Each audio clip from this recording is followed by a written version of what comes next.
Welcome to another episode of Simply Finance with Shane White. I'm stoked today to have Jake Kneller from Sweet Nothings on the podcast. Jake, welcome to the show.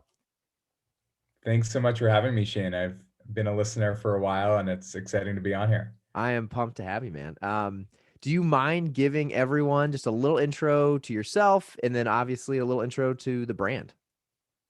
Yeah, I would love to. Starting with my background, after undergrad, worked in finance for a while. Enjoyed the day-to-day work, but knew pretty early on it wasn't something I wanted to do longer term. And we made an investment in a company that ended up backing Impossible Foods pretty early on. So had some exposure to that.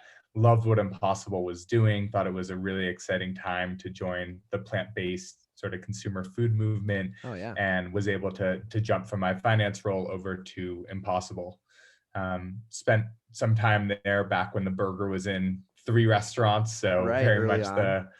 the early days of the blind leading the blind, learning a ton, moving quickly, and really enjoyed and learned a ton from the team there. Went back to Stanford for my MBA, and knew that I wanted to start what we call a truly good for you CPG brand. It was important to me that it was great from an environmental perspective, but my passion really lies in the improving human health aspect of what this world and these companies can do. So I was focused on a nutrient dense, antioxidant rich product.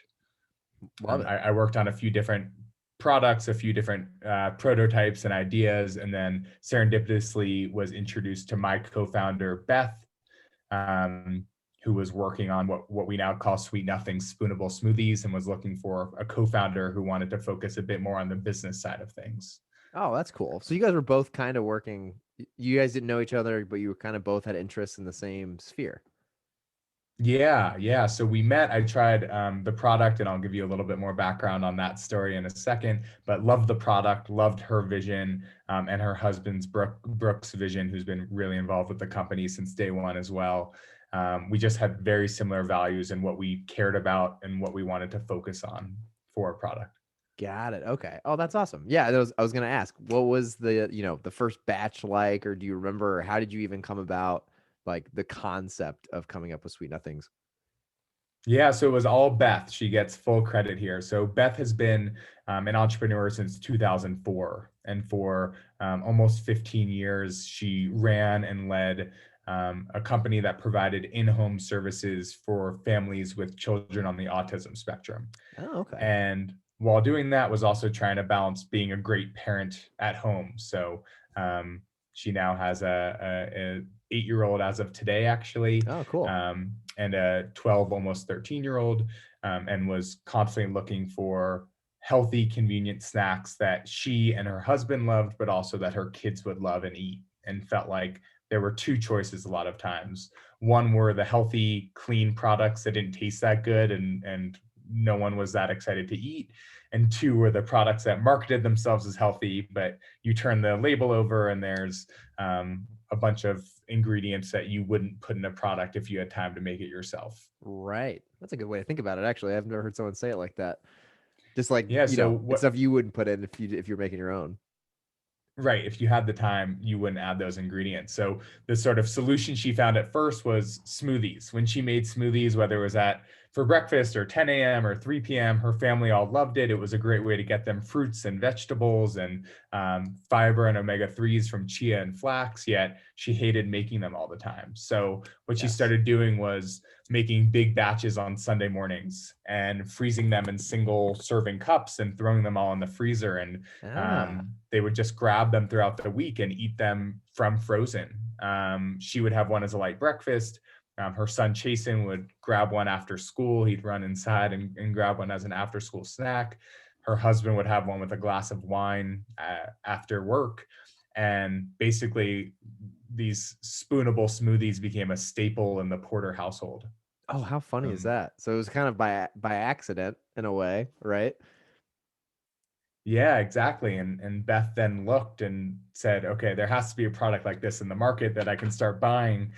so I don't have to spend every Sunday doing this, and found nothing that was sort of up to snuff with ingredients, taste, format.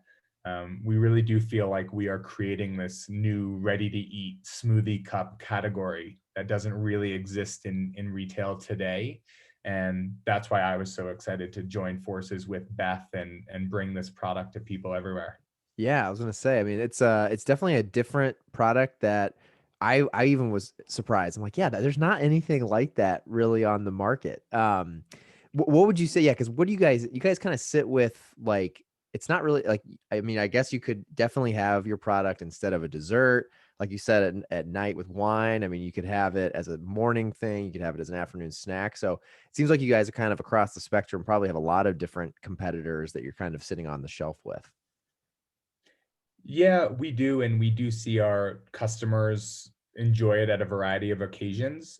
The most popular being sort of the 10 a.m. or 2 p.m. time period. Sure. The feeling where you're looking for a little snack in between meals, and you don't necessarily want to go grab another bar or another handful of trail mix. You want something that's healthy but exciting and fulfilling. And we think we really fill that gap. So for the most part, we have focused on merchandising in frozen fruit. Okay. What we have found is the frozen fruit customer is elated that there is finally a ready to eat product that was created with them in mind. Got it. Okay, that makes sense. And where today, it being frozen, I know, I mean, from my e-commerce experience, that adds a ton of challenges from trying to ship e-com wise. But as far as retail goes, where are you guys currently at? Where are you guys currently distributed? Yeah. So maybe backing up for a second, Sure. retail is fairly new for us. So when we first started, after we finalized flavors, found a co-packer, et cetera, we were ready to go to market fall of 2019. Okay. And our initial focus was really on food service. So we were a top selling product at corporate cafeterias across the country, like Apple's headquarters in Cupertino, Morgan Stanley and Goldman Sachs in New York. Had some other exciting launches with water parks and hospitals and universities in the pipeline. And then I don't need to tell you what happened next, but the global pandemic Yeah. really shifted priorities for us, where we realized sometime in early April that this was going to be a while, and that brick and mortar and a focus on retail and grocery was going to need to be necessary to keep growing the business. Yeah, right. I was gonna say, how did at that time, at such a pivotal time, I'm sure for you guys and your growth story, how was that with COVID? I mean, what were some of the things that you guys ran into immediately, and would love to know kind of how you thought through 2020 and what you guys did to, pivot and try to make the most of the situation. Yeah, it was crazy because we thought it was such a foolproof path to go to market strategy of Right. there's always going to be these large corporate cafeterias with thousands of people coming through each day. They have limited selection, a great way to get feedback, build the brand, get some early revenue. It truly felt foolproof Yeah. ahead Oh, of COVID. definitely. Yeah. So really we said, okay, what are the other channels that we wanted to focus on over the next several years, and how can we best accelerate those now? Retail obviously was a huge component to that. So we immediately started pounding the pavement to local stores with this pitch of, hey, we're the first ready to eat product for your frozen fruit set. So when someone comes in to buy their bag of frozen strawberries and their bag of frozen blueberries to make smoothies at home, they'll also grab a strawberry or blueberry sweet nothings, because some days you don't feel like cleaning out your blender and adding Right. almond milk and dealing with that mess. Even if it's 5 minutes, it's still a mental hurdle. Some days you want to open the freezer, grab a healthy, clean smoothie type product, eat it, and be done. And that pitch has really resonated with retailers across the country. And I would think during COVID, tell me if I'm wrong, but I would imagine your type of product is what people are kind of hopefully starting to move to now too. I feel like the health conscious movement kind of got a kick in the butt during COVID. Like at first, everyone was stocking up on all the unhealthy, crappy stuff because we're all stuck at home, and that was the common thing that's shelf stable. Yeah. But it's interesting for you guys because number one, it's healthy. Number two, it's frozen, so I'm sure the shelf life lasts a long time. So curious how that was, how that went as far as like, gaining new customers through COVID and just overall how that trajectory kind of played out through 2020.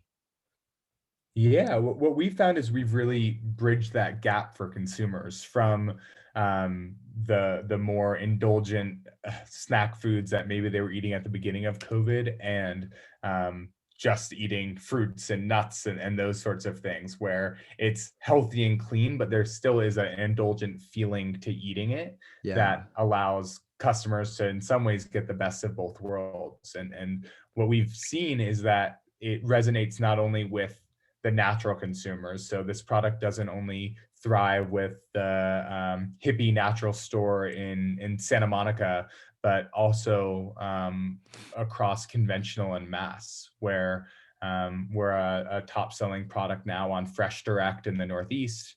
Awesome. We are in the middle of a several hundred store test with Kroger, and have received some really positive feedback from them about growing our presence ahead of the summer. So that's been important to us from the beginning too, of how do we make this accessible, relatable, and interesting to all consumers. Yeah, no, definitely. Has like I kind of mentioned before, has e-commerce, I mean, obviously you guys have your own website, which is awesome. Is was that kind of like the first avenue when you guys brought this to market? Did you use your website first, or were you guys in like local stores and some of these like cafeterias and stuff first? Like how did you guys start growing out in the market? Yeah, more of the latter, where we were really intimidated by frozen operations, logistics, etc. Sure.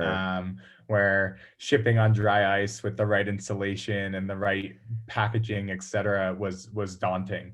We definitely accelerated that once COVID happened. So do have a pretty significant direct to consumer operation through our website now, which is exciting, but definitely wasn't the case prior to COVID. And then also seeing that growth on the e-com sites like a Fresh Direct in the Northeast or Good Eggs in the Bay Area, where more and more consumers, as I'm sure you're very familiar with as well, have gone to in this world where they don't want to just go out to the grocery store when for needs each week. Yeah, yeah, exactly. And it's interesting too. I think the one thing over the last year that I've started to really see, and I'm sure it's helping for you guys, is it seems like if you're online and you're selling online and people can at least find you online somewhere, then next time they go into the store, you're just a part of this ever-ending ecosystem for them where, you're in store, you see Sweet Nothings, you go online, you can see that, your website either comes up in an ad or you're on Fresh Direct and see you guys. It's like just that fact of being everywhere slowly but surely with distribution really obviously helps speed up that flywheel. That's super interesting. Yeah, and it's So also sorry, go ahead. no, I was going to say it's such a powerful way to connect directly with customers. Where when we're at a local grocery store, I have no idea. I know the product's selling, I know they're reordering, but I have no idea who's buying them, when they're eating them, et cetera. So our team takes pride in trying to reach out to some of our best direct to consumer customers and sending an email like, hey, we'd love to send you a free case of product if we can just chat for 20 or 30 minutes and learn more about when you're eating this product, why, what you love about it, what you wish were different about it, et cetera. And that feedback from real customers who aren't our friends, who we don't know, Yeah. who are less accessible in a COVID world, has been really powerful as we think about new flavors, improving current flavors, messaging, branding, et cetera. I think people don't even sometimes don't realize how powerful D2C is from that regard. I mean, for you guys, is that paid off? Is that, reaching out, offering free product in return for learning more about the consumer? Is that been able to be something you guys can scale and actually take some pretty helpful insights out of?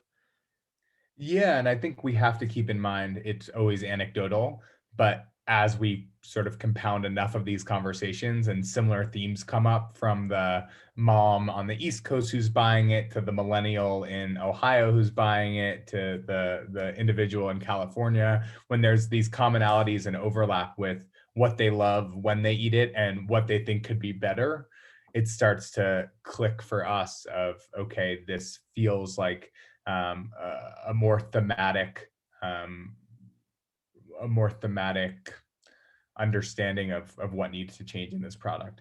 Right, right. And I always think it's interesting too. I mean, you kind of hit it on the head before. when you see sales improve or increase at, grocery or mass or anywhere out in the market, it's great that you see growth. But yeah, a lot of times you don't know why or who it is. With D2C, it's pretty powerful. Just the ability to know exactly where it's going, sometimes even like demographic information and age and all kinds of stuff. And for you guys, I'd be curious. I mean, like you've said, you guys have done well on the East Coast, the West Coast, and now you're even seeing a lot of success in some other avenues. What would you say currently is like your, if you had to call it your mainstream consumer, what does that person look like? Who are they? Just curious on like, where your tribe has really been created. Yeah, I'd say there's two main buckets that we found to be most excited and loyal to the product.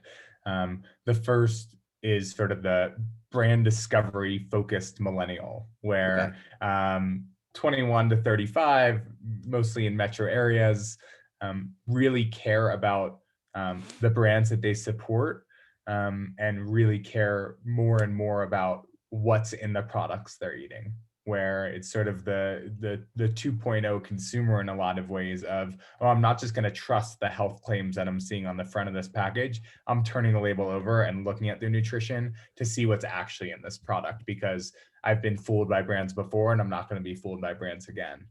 It's a really busy customer who loves the ready to eat aspect of the product. They love posting on social media about finding new products and their health hacks, etc., and have been really, really great to Sweet Nothings. Love that. The yeah, the second group is the health conscious parent.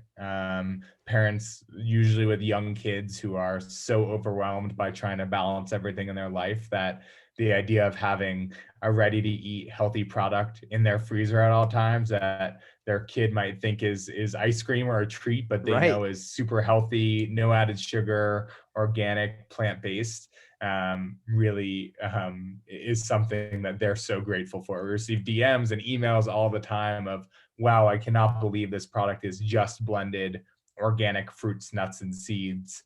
My kid thinks it's a treat that he should get as a reward when he does his homework, and I'll oblige to that all day, Oh yeah.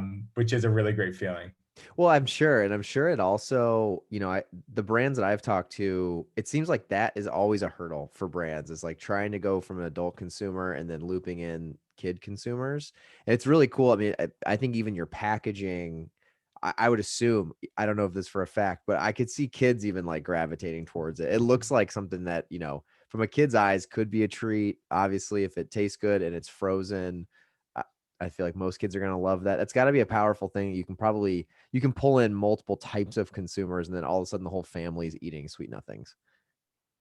Yeah, exactly. And as you know, our cups are single serving. So they're 3.6 ounce. They have a spoon inside the lid that tears right off the lid. Smart. So it's really this grab and go fun snack. Give it to your kid in the backyard, or throw one in your bag as you're heading out the door. That versatility of it is been really powerful and received really positive feedback too of, okay, it's not a big tub that I need to scoop out or that I need to handle for portion control, whatever. It's Yeah. this perfectly sized single serve cup that I can just rip, scoop, and enjoy. Yeah, no, I love that. And we can get into it a little bit later, but from like a future innovation, you don't share anything you don't want to. Could you see Sweet Nothings going ever from single serve to like, I don't know, like I envision like a big thing of a big tub of ice cream type size thing where you're like dishing it out for the whole family? Or do you guys think the single serve is really like kind of your key marquee sort of offering that's easier for on the go and everything? Yeah, we love the current format just because of this sort of smoothie cup concept, that consumers seem to be really receptive to. However, definitely have plans for additional products and additional sizes, all with the same values of plant-based, no added sugar, super clean ingredient deck. I think there's some stuff outside of frozen we're excited to pursue as well. Oh, okay. But do all the time hear from on the food service side, whether it's hospitals or corporate cafeterias, et cetera, of, hey, we'd love just a drum of this, a two Sure. gallon drum that we can scoop. Um, and think eventually that could be interesting. For now, what's really important to us is really helping consumers understand what the product is and what the product isn't. So we're not trying to be the 100th healthy, better for you ice cream on the market. Right. And when it's scooped in that manner, all of our brains inevitably go towards, oh, this is an ice cream product. And when consumers think of this product as ice cream, when they compare it to their favorite ice creams that are full of fats and added sugars and all these delicious ingredients. Don't get me wrong, I love ice cream. I eat a ton of ice cream. It's not shaming ice cream, but it's not an apples to apples comparison, and it's not an apples to apples occasion. So I think our size and use case of that size is a big part of emphasizing, hey, this isn't trying to be ice cream. This is a new category that we're creating. Yeah, no, I love that. That's so true too, because I mean, to me, I was thinking about it before we hopped on here, how just the use case could be applied to so many things. Like there's so many times where, I mean, even grabbing like a bar or something, if you could swap that out for a frozen sweet nothings, how great that would be, on the go, you're at the airport, there's just so many times where I would so much rather eat a spoonable smoothie than I would a million other things that are currently available, which is really cool.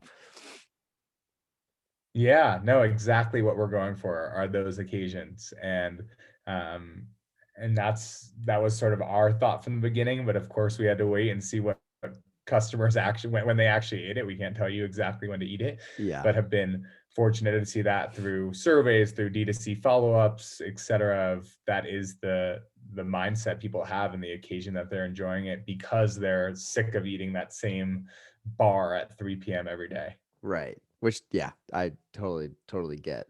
Do you think, obviously timing's everything. It's not perfect to like launch into some of these retail locations right before COVID. We've heard that by lots of different people. Um, but do you think there could be some silver lining in 2020 for a lot of brands? And it sounds like you guys too. It gave you guys a year to kind of like learn more about your consumer, really test out some touch points. And like it sounds like you guys have, without going into detail, have had still had lots of success and progressed. And it seems like you guys might be one of those brands that is positioned to like really excel in all these different use case scenarios when things kind of start to go back to more of a normal state. Would you agree with Yeah, that? yeah. I mean, we are eager to get back to a post-COVID world. At the same time, definitely appreciate the silver linings of one, it pushed us to go into brick and mortar retail a lot sooner than we were planning on it. Sure. It's an intimidating world, retail, and we were seeing good success on the food service side of things that we weren't in a rush, and this really forced our hand. And because it's been doing so well in retail, it's such a fortunate silver lining in such a horrible year for so many.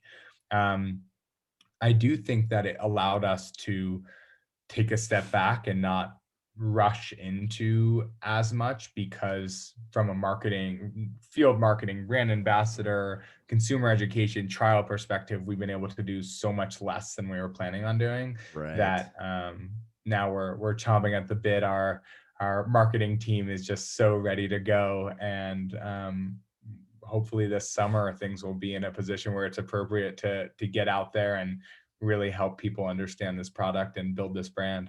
Yeah, no, I hope so too.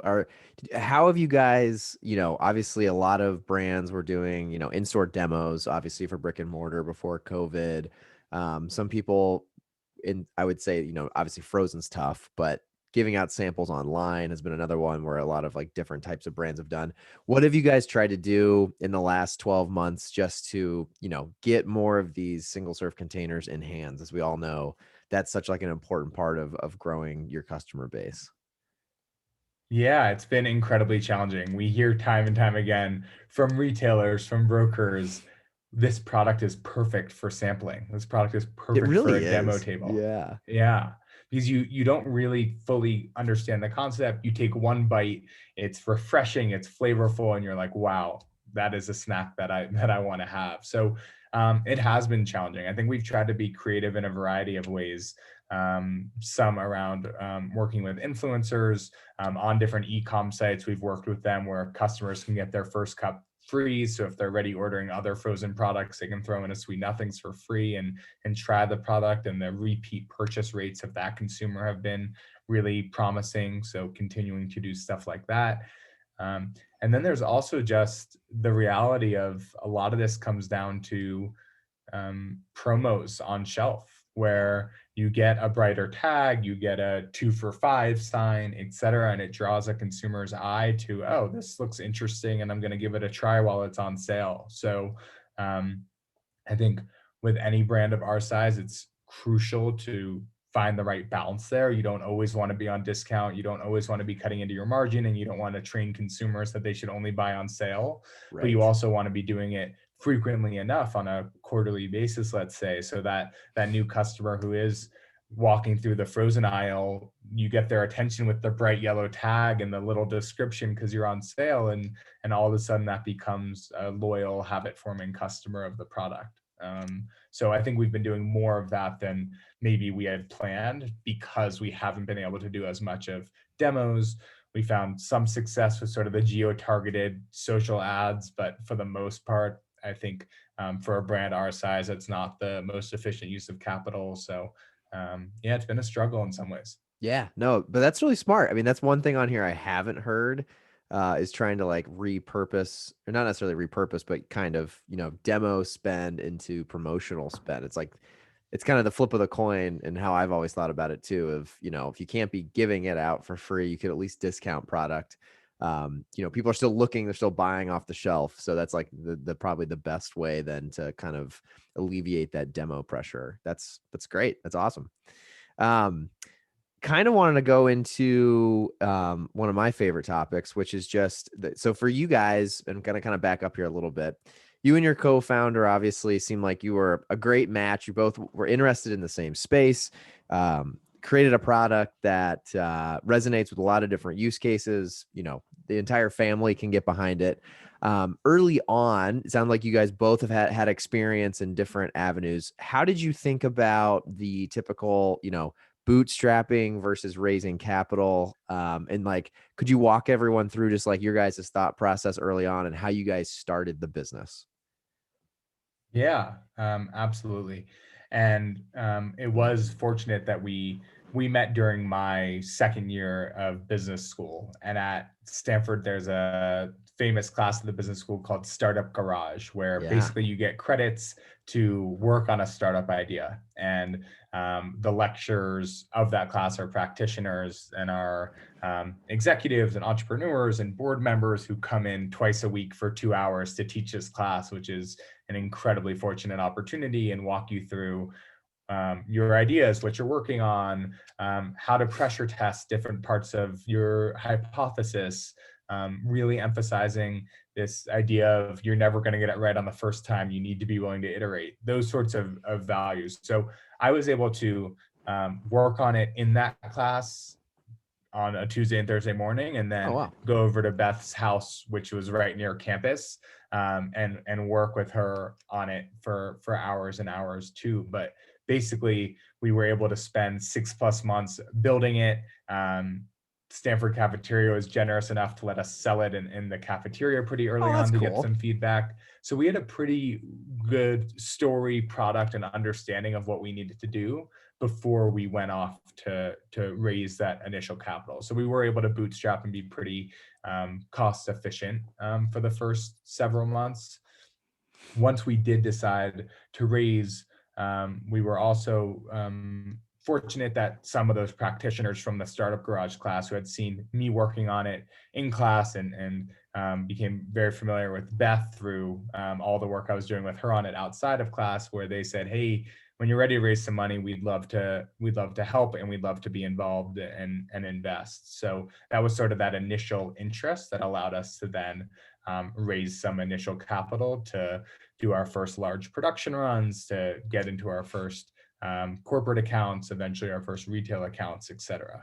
That's awesome. Yeah, I was gonna say, I feel like having those people in your inner circle has got to be, I've never raised capital myself, but that has got to be such a great way to kind of like start that process. Because for you guys, like what would you say were like some of the important factors into deciding to raise capital, and then not just raise it, but like who it's coming from? I'm sure had to have been a conversation you guys had at some point, and I'm sure the audience would love to just know, what kind of were some of the things you guys thought through and considered before actually taking any capital? Yeah, so we tried to wait as long as possible, but basically, as we started getting into these first runs with our co-packer, the minimums were really high. There was a lot of a heavy sort of working capital component of buying raw materials and packaging months ahead, paying for the production, getting it made, Yeah. um, bringing product to cafeterias and them having 30 or 60 days to pay us. So it just got to the point where we're like, hey, we have some great opportunities here to really grow the business, but we can't do it without raising capital. And until then, tried to be as scrappy as possible. Beth and I made every cup by hand until then. We rented space in a commercial kitchen space in Northern California, where the two of us would recruit friends and family to come make product with us Oh, that's multiple awesome. days a week. My girlfriend became an expert in making spoonable smoothies. She was there with me 8 hours a day, several days a week. So really tried to be as scrappy as possible for as long as possible, but did get to this inflection point where we said, okay, we're now ready to make it in a factory instead of making it ourselves. And we now have the demand on the customer side from these food service opportunities to sell through this product. Let's raise that initial capital. And at Um, that point for you, what was like some of the emotions you had? Like, I feel like if I'm sitting there with my co-founder and we get to the point where like we have enough demand to move to an actual co-packer to actually manufacture it for us, was that exciting? Was it nerve-wracking? Was it all the above? It was all the above, and the whole process is so overwhelming, and that also comes from a perspective of having the privilege of all of Stanford's resources behind me, and Beth and her husband having familiarity with the process from previous businesses and work experience, et cetera. And even for us, it was overwhelming and confusing, and you understand how hard raising capital can be for others too. So I think there was a huge learning curve for us while acknowledging all the privileges and resources we had, and how intimidating of a process it can still be. But once we sort of got past that hurdle and were able to have the opportunity and support of these lecturers and some other folks, then it just became um, both really exciting and stressful at the Yeah. same time, where you're now like, okay, other people have invested hard earned money, betting on our ability to execute on this vision. Right. Yeah. Right. It's got to be like a total shift once you have that capital, because then it goes from being just your guys' dream to being still your guys' dream, obviously, and then also someone else's dream too, to see it succeed, right? And making sure you do that. Yeah, and there's this balance of course wanting to sell the vision and what we think the company can become and what we think we can build, but also being very honest of, hey, 85, 90% of new food and beverage companies fail. So there's a very high probability that your investment isn't worth anything at some point. And I think it was important to us to make sure that all of our investors acknowledged and understood that, which is, in retrospect, I'm so happy we did, because it didn't feel like we were pulling over the covers on anyone, and that everyone knew what they were getting into. But it is funny where we would go from, this is our pitch, this is why this can be a huge business, and let's look at the data. 90% of these companies fail. Yeah. And once you're comfortable with that, then we'd love to have you invest, but we want to be very honest with that, so that there isn't an expectation you're going to double your money in a year, or that you're definitely going to get your principal back, or any of those things, because um, we wanted to have as honest and collaborative of a relationship with these folks as we could. Yeah. And that seems like such an important little fact that I haven't really heard from many people. Just the fact of how you kind of kept that balance. Um, Very interesting. I think for a lot of people, just like the whole concept of raising capital always feels just sounds overwhelming. Like, where do you start? Um, It is. Yeah, I'm sure it is, right? Because it seems like it almost becomes like a second, not a second, but maybe like a big chunk of your day to day is like once you get into the raising capital time, it's got to be so much focus and there's got to be so many meetings and follow-ups. And I'm sure you get a bazillion questions on things you showed in your deck. So how was that time? Like you're trying to operate a business, trying to grow a business, you're trying to like pitch to investors and raise capital. Was that a hard time and a busy time? Yeah, no, it was definitely difficult where you also feel this guilt that something's pulling you away from just the execution and operation of what you're trying to build of, okay, I'm spending half of my day this Tuesday, Wednesday, Thursday pitching people.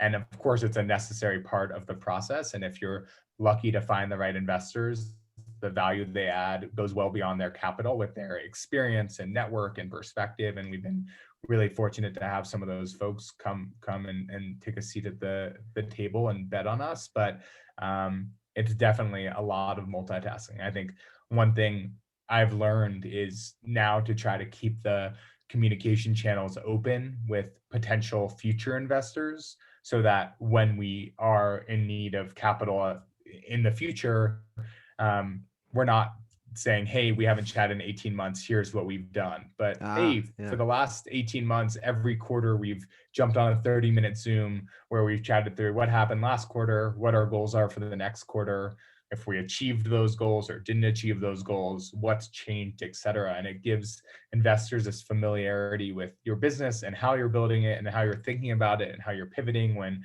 things don't work out and you hear no's, so that when it comes time to raise capital, our hope is that, of course, it will be a slog. Of course, it will be a hard process. But some of these folks that we've identified as potentially being great partners have much more familiarity with where the business is at today and how it got there than they would be if we fully disappeared for the Right. 18 months of building. So it's kind of just like always staying in front of these people and kind of like always keeping that door cracked open. That there could be opportunities if you need it or if the right opportunity arises, kind of thing.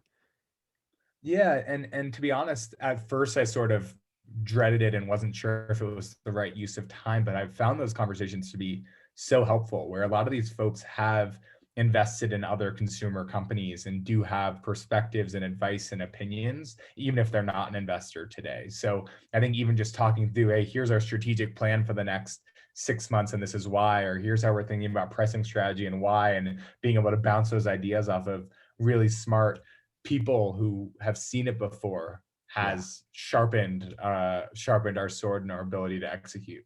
Oh yeah. That totally makes sense. For you guys at the stage you're at, and obviously COVID's been tough on a lot of brands. How do you guys think about, and I would assume it probably, maybe it's changed a little bit once you raise capital. I'm not sure. That's why I'm going to ask this question. But how do you think about top line growth and profitability? And like, obviously both are important, but like, how do you guys think about that as a company? Just on what do you focus on, or the answer could be you focus on both. But I've seen both sides, especially like being at RX earlier on when, top line growth was a really big focus to then, I would say profitability at some stage becomes a bigger, focus. But just curious on how you guys think about all of that, from a P&L. Yeah, and I think investors have started to care about a lot more than just top line growth in the last few years, where that used to sort of be the end all be all was how much is top line growing. Yeah. And now it's okay, how sustainable is this business model? What do gross margins look like? How much are they spending on trade? And how do we get to net revenue numbers that are equally compelling, and EBITDA numbers, et cetera. So that's been a dual focus of ours from the beginning. Of course, if you're not growing top line and not growing as a business, then it's not that interesting to future investors, and the business isn't necessarily going in the right direction. But we've also tried to be incredibly disciplined about keeping really, really solid gross margins, cutting costs wherever we can, and making sure that eventually we can fuel future growth with gross margin instead of needing to raise and raise and raise. Yeah. Okay. No, that makes sense. And I've been seeing a lot more of that from founders I've talked to, and just honestly, a lot of founders on LinkedIn and stuff too, is just like more of a a pivot from that. I think to your point, it used to be so top line focused, and then I'm assuming a lot of investors then, look under the covers and they're like, well, hold on, what is all this? Either high trade spend, poor margins, all that fun stuff. Very Yeah. interesting. If the fundamentals aren't there, then even if you're growing top line, you're just burning at such a inefficient rate that they seem to, yeah, to your point, really starting to look under the hood and figuring out, okay, what is my investment going to do? Is it going to be spent inefficiently just to grow that top line revenue number so it looks better next quarter? Or are they using it in ways to streamline processes to have more scale, economies of scale when buying ingredients, et cetera, so that this thing can really be self-sustaining eventually, and making sure that founders have a path to that sustainable business model and profitability comes up all the time when we chat with investors now. Very interesting. Yeah, because it seems like more people are concerned as well on, to your point, profitable, slower growth is what I keep hearing a lot about. Like they're okay with you waiting on distribution and kind of growing it the right way in a profitable manner than just jumping and, 1 year to 2 year hockey stick momentum and top line sales, obviously by giving up margin. Um, so obviously, I mean, COVID's probably going to be your answer here, but I love asking this one too. So, you're someone who's been there from the beginning at Stanford, scaling this with just you and a co-founder. Now you've been in a few years and you're building a team. What has been some of the biggest challenges of, I guess going from just you creating the product and trying to sell it to then building a team and managing different people and kind of assuming at some point you got to like give up some of the day in day out responsibility of hands on and you're managing broader teams. How has that gone for you personally, and just I guess advice for other people who are trying to start something, who something going from their baby to a broader team? What's that been like? Yeah, it's hard. It's it's your baby. You're used to being involved in every decision, every aspect, and you realize that over time that just that isn't going to be the most effective way for you to scale. So I think for a while we were reluctant to bring on people because we wanted that control, and at a certain point we realized, okay, we need to just be incredibly picky with who we bring into the fold, and who we trust with our baby, for Right. lack of a Yeah. better metaphor. So we've been fortunate to be able to bring in a team with great experience from um, all over the place: Impossible Foods, Annie's, Plum Organics, Halo Top, Oh, wow. Q, as you know, RX Bar. So really finding brands we admire and people within those organizations that we think were top players, and helping them understand our vision, the potential for this business to grow, and how crucial of a piece of the puzzle they can be. Yeah. Where um, I think I've tried to be very honest and clear of, hey, I'm not a marketing expert. I've been in charge in some ways, or have collaborated with others to create a marketing strategy that we can execute. But if you want to come and be our marketing director, like, you would own that part of this business. And as we grow, you would be building a team within the marketing vertical, and would have full reign. I'm not going to tell you how to do marketing for this company when you know a lot more about marketing than I do. Yeah. And I think finding people who think of that as an incredible perk and such a great opportunity to own it and manage it and lead it and build it has been a great filter, versus others who want more direction, or want others to be involved in those big decisions, where that doesn't necessarily scale either. So that's been a really important filter for us as we've been hiring. Yeah, that makes sense. And you can move faster, right? If you're someone who can be a little bit on their own and help, move in the direction they think is best, that's going to help you guys scale faster too, hopefully. Yeah, you have to, and you just have to, there has to be inherent trust. And we're actually a fully remote team, That was of my next course, question. because There of you go. COVID, but Yeah. we've now hired people across the country. So we're across California, Austin, Texas, Minneapolis, Chicago, and New York, Oh, wow. where we said, okay, let's embrace this and let's hire the best people for these roles without being constrained by a geography. And of course, it's popular and sexy right now, and we'll see long term whether that's the right approach for us and for other businesses. But I think it leads to us being really communicative on Slack, hopping on Zooms a lot, and also I think has raised the bar for us on who we hire, knowing, hey, there isn't going to be someone looking over their shoulder to make sure that they're working. We need Yeah. to just find people who are really, really driven and really excited about learning and building and owning. And that's led to us, I think, hiring a best in class team so far.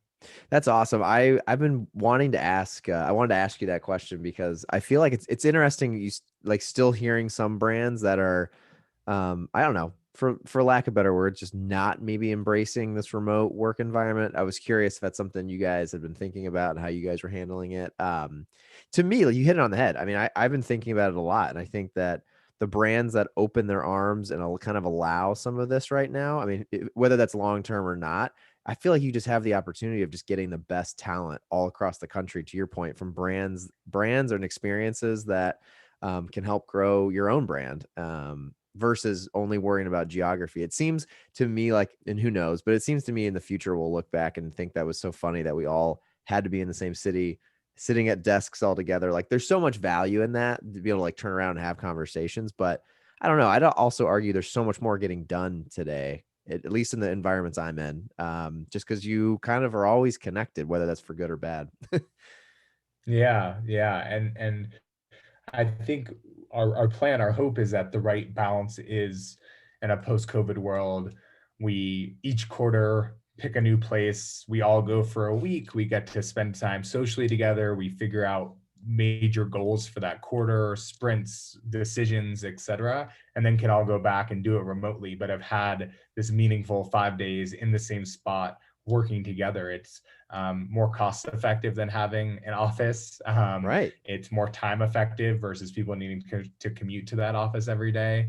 And it's something that our team, we talk about our happy hours all the time, how much we're looking forward to all being together in one place for a week and working and hanging and getting to know each other better and really aligning on, okay, this is how we want to sprint for the next 3 months. And by having it be these sort of finite, concrete, week long offsite sprints, the goals for the next 3 months can really be focused on and it can really be clear on, okay, this is what we need to get done. It's sort of a refreshing way, in our opinion, to look at it versus being in an office every day. And sometimes you can lose sight of exactly what the priorities should be and why.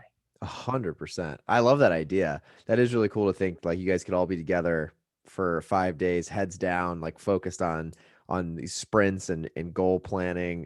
To me, that would feel you just would want to optimize the time. So you just think everyone would be more focused, and it would be kind of be a nice balance between being able to work and live where you want, and then being with your team and really being focused, and then going and getting it done. I love that idea. That's really cool. So I know we're running out of time. We've had a great conversation, so I appreciate you taking this time. The last chunk of questions I really wanted to ask you are some of the ones I always ask, and then a few that are just general brand questions. Really, the one for the audience that I think that adds a lot of value is what do you think for you guys and just in general is one of the most or the most important concept or really piece of going from 0 to 1 with a concept to having a product that you can actually sell? It's sort of cliche, but I really think it's persistence and resilience of like you need to grow really thick skin where every entrepreneur has heard no more than they've heard yes.